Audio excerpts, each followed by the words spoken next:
Lesson ketiga dari buku The Master Key System dengan tema menyadari sumber mental Anda.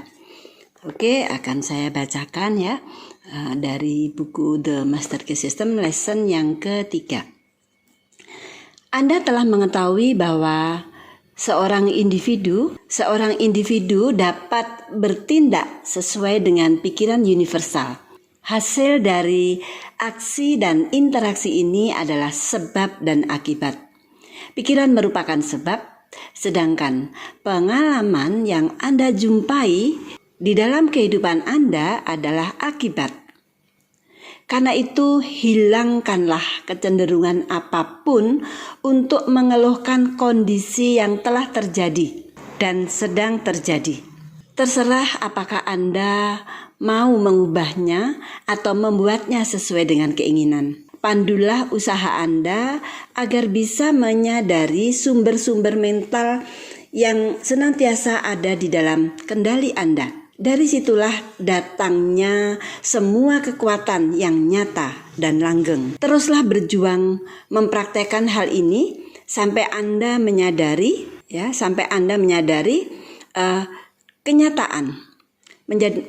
kenyataan bahwa tidak mungkin ada kegagalan di dalam pencapaian tujuan kehidupan apapun yang baik. Asalkan, jadi di sini syaratnya, asalkan Anda memahami kekuatan Anda dan tekun berjuang untuk meraih cita-cita itu. Karena kekuatan pikiran selalu siap membantu kemauan yang terarah. Usaha yang terarah akan mengkristalkan pemikiran dan keinginan yang kemudian menjadi tindakan, kejadian, dan kondisi. Pada awalnya setiap fungsi kehidupan dan setiap tindakan merupakan hasil dari pikiran sadar. Namun, tindakan kebiasaan menjadi otomatis dan pikiran yang mengendalikannya pun melewati alam bawah sadar. Dalam keadaan tetap cerdas seperti sebelumnya. Pikiran perlu menjadi otomatis atau bersifat bawah sadar. Agar pikiran bawah sadar dapat memperhatikan hal-hal lain. Tindakan-tindakan baru ini pada gilirannya akan menjadi kebiasaan, lalu bersifat otomatis dan kemudian bersifat bawah sadar. Dengan demikian, lagi-lagi pikiran bisa dibebaskan dari hal-hal detail ini dan bekerja untuk menggerakkan kegiatan-kegiatan lain. Bila Anda menyadari hal ini, maka Anda telah menemukan sumber kekuatan yang akan memampukan Anda untuk mengatasi setiap situasi kehidupan yang mungkin terjadi. Lesson 3 dari buku The Master Key System dengan tema menyadari sumber mental Anda. Di lesson 3 ini ada 33 item pembelajaran dan berikut ini saya akan bacakan ke 33 item pembelajaran The Master Key System dari lesson 3. Interaksi yang penting antara pikiran sadar dan pikiran bawah sadar membutuhkan interaksi yang mirip dengan interaksi antara sistem-sistem saraf yang terkait. Hakim Trovat menunjukkan metode yang sangat bagus di mana interaksi ini dihasilkan.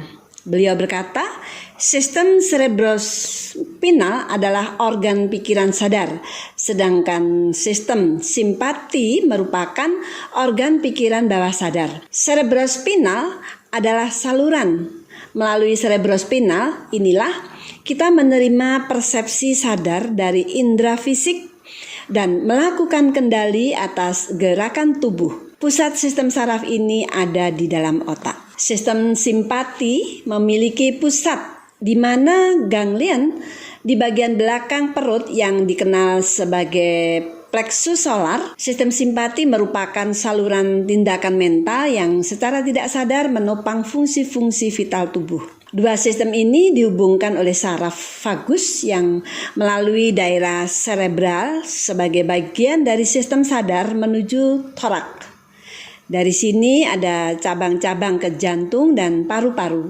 Melalui diafragma, ia kehilangan lapisan luarnya dan teridentifikasi menjadi saraf, sistem simpati. Dengan demikian terbentuklah hubungan antara keduanya. Dan secara fisik, manusia lalu menjadi satu entitas tunggal. Kita telah melihat bahwa setiap pikiran diterima oleh otak, yang merupakan organ pikiran sadar. Disinilah letak kekuatan penalaran kita.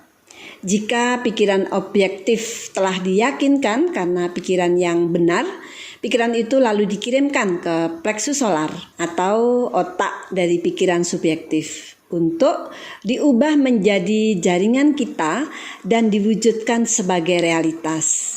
Di tahap ini ia sama sekali tidak lagi bisa dibantah.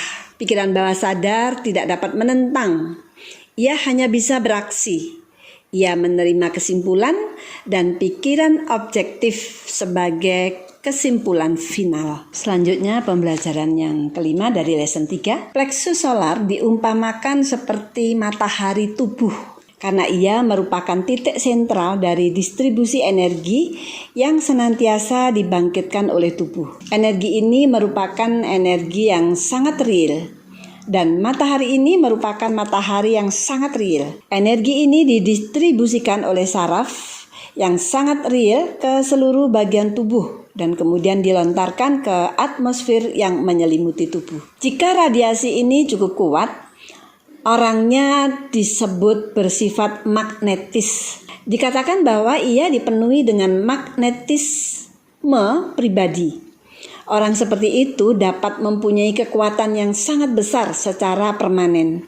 Kehadirannya saja seringkali akan memberikan kedamaian bagi orang-orang yang berpikiran kacau yang dijumpainya. Bila plexus solar sedang aktif bekerja dan meradiasikan kehidupan, energi dan vitalitas pada setiap bagian tubuh dan pada setiap orang yang ditemuinya, sensasinya menyenangkan. Tubuh dipenuhi dengan kesehatan dan siapapun yang ditemuinya akan mengalami sensasi yang menyenangkan. Jika radiasi ini diinterupsi, sensasinya tidak menyenangkan.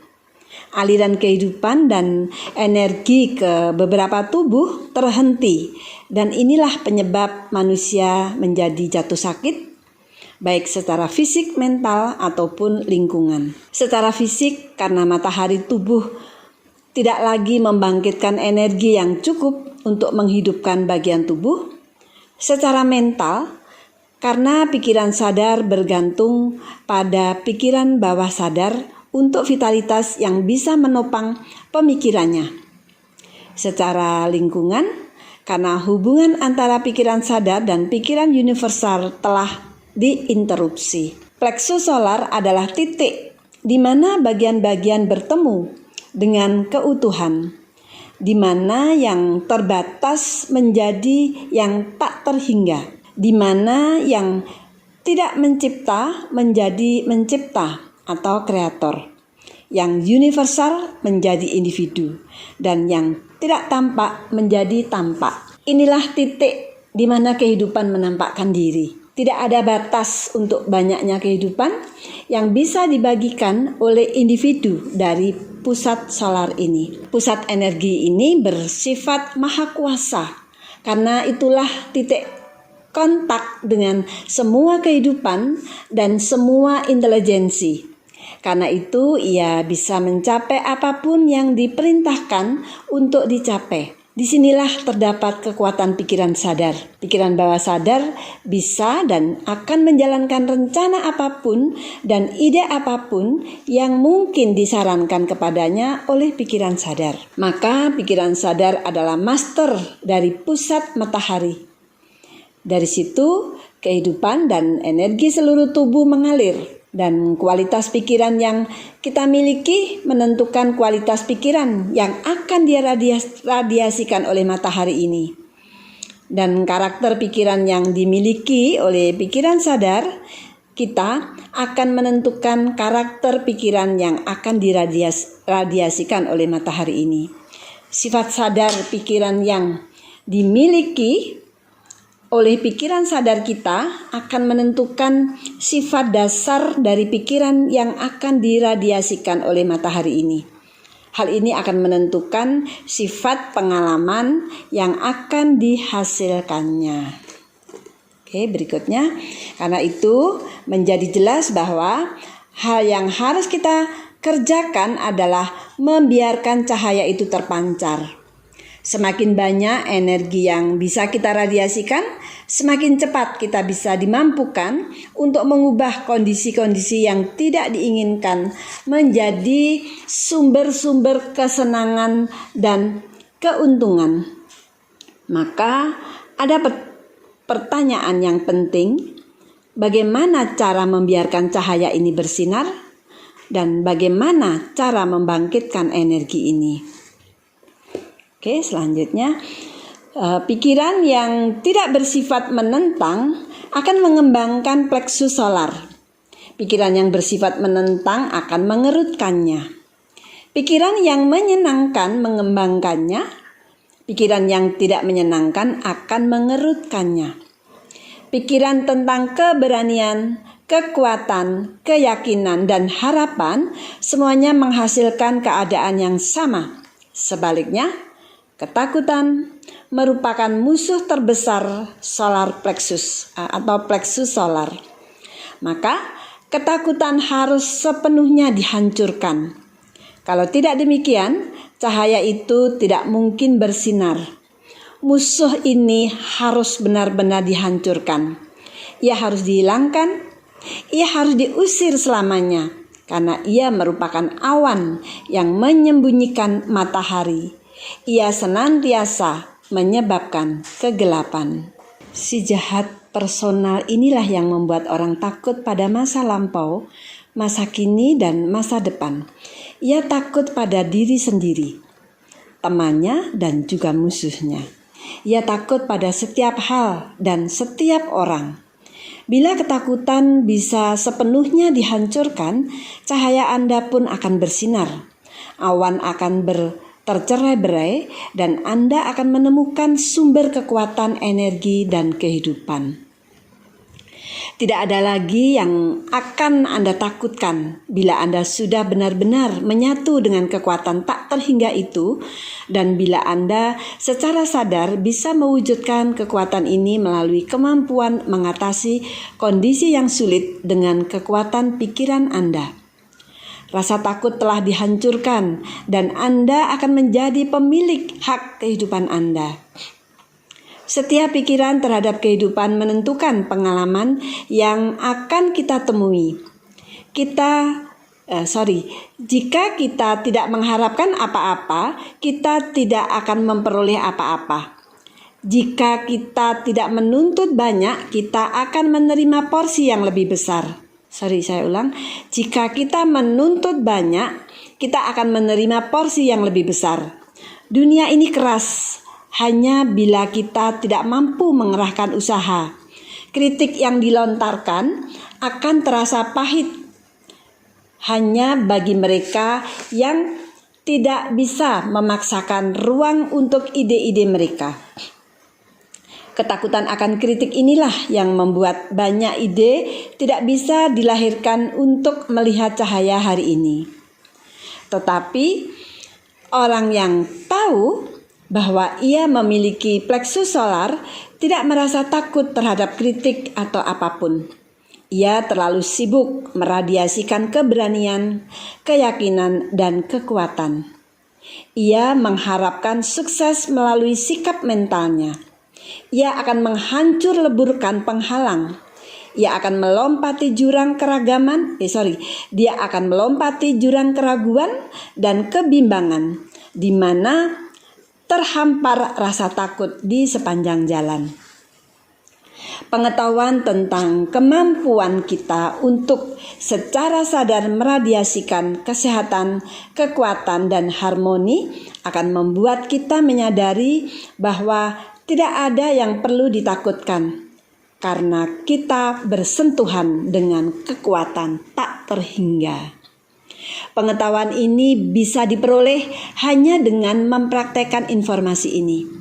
Kita belajar dengan cara berlatih sebagaimana atlet yang menjadi hebat karena berlatih. penjelasan berikut ini sangat penting, maka saya akan memakai beberapa cara upaya Anda benar-benar memperoleh intisarinya. Saya ulangi, maka saya akan memakai beberapa cara supaya Anda benar-benar memperoleh intisarinya. Jika Anda cenderung religius, akan saya katakan bahwa Anda bisa membiarkan cahaya Anda bersinar. Jika pikiran Anda cenderung ke arah ilmu fisik, akan saya katakan bahwa Anda bisa membangunkan plexus solar. Jika Anda lebih menyukai interpretasi ilmiah, akan saya katakan bahwa Anda bisa mempengaruhi pikiran bawah sadar Anda. Saya telah mengatakan bagaimana hasil dari pengaruh ini. Metode inilah yang membuat Anda tertarik. Telah Anda pelajari bahwa pikiran bawah sadar ini cerdas dan kreatif, serta responsif terhadap kemauan pikiran sadar. Maka itulah bagaimana cara yang paling alami untuk membuat pengaruh yang diinginkan. Secara mental, berkonsentrasilah pada objek keinginan Anda. Bila Anda terkonsentrasi, Anda mempengaruhi pikiran bawah sadar. Metode ini memang bukan satu-satunya cara, tetapi metode ini sederhana, efektif, serta memberikan jalan pintas. Cara inilah yang memastikan hasil-hasil terbaik. Metode ini memberikan hasil-hasil yang luar biasa sehingga banyak orang berpikir bahwa mukjizat sedang terjadi. Metode inilah yang membuat setiap penemu besar, setiap ahli keuangan, dan setiap negarawan yang hebat mampu mengubah kekuatan keinginan, iman, dan keyakinan yang tak kentara dan tidak tampak menjadi fakta, konkret, dan aktual serta nyata di dalam dunia objektif. Pikiran bawah sadar merupakan bagian dari pikiran universal. Pikiran universal inilah prinsip kreatif di semesta. Suatu bagian haruslah serupa jenis maupun kualitasnya dengan keutuhan. Artinya, kekuatan kreatif ini benar-benar tak terbatas. Ia dapat dibelenggu oleh apapun yang terjadi sebelumnya. Maka dengan menerapkan prinsip konstruktifnya, ia tidak mempunyai pola yang sudah ditentukan sebelumnya. Telah kita dapati bahwa pikiran bawah sadar itu merespon kemauan sadar kita. Artinya, kekuatan kreatif yang tak terbatas dari pikiran universal itu berada di bawah kendali pikiran sadar setiap individu. Ketika menerapkan prinsip ini melalui latihan-latihan yang dijelaskan di dalam pelajaran-pelajaran berikut ini, ingatlah hal ini. Anda tidak perlu memetakan metode yang akan membuat pikiran bawah sadar Anda memberikan hasil yang Anda inginkan. Yang terhingga tidak bisa menerangkan yang tak terhingga. Sebutkan atau bayangkan saja apa yang Anda inginkan dan jangan terlalu memikirkan bagaimana cara Anda mewujudkannya. Anda adalah saluran di mana yang tak terbedakan menjadi dibedakan. Dan pembedaan ini dicapai melalui pemberian yang dibutuhkan hanyalah pengenalan untuk menggerakkan sebab yang akan memberikan hasil sesuai dengan keinginan Anda. Dan hal ini dicapai karena pikiran universal dapat bertindak hanya melalui individu dan individu dapat bertindak hanya melalui pikiran universal dan keduanya sebenarnya adalah satu. Untuk latihan Anda minggu ini, saya akan meminta Anda untuk maju selangkah lagi. Saya minta Anda untuk bersikap rileks, selagi Anda berdiam diri dan menenangkan pikiran. Lepaskanlah segalanya. Biarkanlah otot-otot Anda berada dalam kondisi normal. Dengan demikian, saraf pun terbebas dari segala tekanan. Lepaskanlah ketegangan yang seringkali melelahkan tubuh. Relaksasi tubuh merupakan latihan sukarela bagi kemauan. Latihan ini terbukti sangat berharga karena membuat darah bersirkulasi dengan bebas dari dan ke otak serta ke tubuh. Ketegangan akan menyebabkan kegelisahan mental, dan aktivitas mental, pikiran pun akan menjadi abnormal. Hasilnya adalah kecemasan, kekhawatiran, ketakutan, dan kegelisahan. Maka relaksasi sangat dibutuhkan supaya kemampuan mental ini mencapai kebebasan terbesarnya. Berlatihlah secara menyeluruh, secara mental. Putuskanlah bahwa Anda akan menenangkan setiap otot dan saraf sampai Anda merasa tenang, tentram, dan Anda dapat merasa damai dengan diri sendiri dan dunia. Dengan demikian, plexus solar siap berfungsi. Nantikanlah kejutan hasilnya. Oke, jadi dari lesson 3 ini ada 33 sub pokok bahasan yang bisa Anda pelajari, sehingga semakin lama Anda akan semakin paham bahwa betapa pentingnya kekuatan pikiran itu. Oke, untuk menutup pembelajaran di lesson 3 ini, kita akan akhiri dengan tanya jawab yang berkenaan dengan pembelajaran yang ketiga. Jadi tanya jawab untuk panduan belajar Anda. Sistem saraf apa yang merupakan organ pikiran sadar? Sistem sarafnya namanya cerebrospinal, ya. Sistem saraf apa yang merupakan organ pikiran sadar itu namanya cerebrospinal. Kemudian pertanyaan berikutnya, sistem saraf apa yang merupakan organ pikiran bawah sadar? Sistem sarafnya namanya simpati. Apa titik sentral distribusi untuk energi yang senantiasa dibangkitkan oleh tubuh? Titik sentral distribusi energi itu namanya plexus solar. Berikutnya, bagaimana distribusi ini diinterupsi? Distribusi ini diinterupsi oleh pikiran yang resisten, kritis, dan tidak menyenangkan, tetapi terutama oleh rasa takut. Berikutnya, apa akibat dari interupsi seperti itu? Akibatnya adalah manusia akan terserang berbagai penyakit. Kemudian pertanyaan berikutnya, bagaimana energi ini bisa dikendalikan dan diarahkan? Yaitu dengan pikiran sadar. Berikutnya, bagaimana rasa takut ini bisa dihilangkan secara total? Yaitu dengan memahami dan mengenali sumber sejati dari semua kekuatan. Apa yang menentukan pengalaman-pengalaman yang kita temui di dalam kehidupan? Yang menentukan adalah sikap mental utama kita. Pertanyaan berikut, bagaimana kita bisa membangunkan plexus solar? Jawabannya adalah dengan secara mental berkonsentrasi pada kondisi yang ingin kita wujudkan di dalam kehidupan kita. Ya, jadi cara membangunkan plexus solar adalah dengan secara mental berkonsentrasi pada kondisi yang ingin kita wujudkan di dalam kehidupan kita. Nah, yang terakhir, apakah prinsip kreatif semesta itu? Prinsip kreatif semesta adalah pikiran universal. Ya, jadi ini untuk lesson 3 sudah selesai.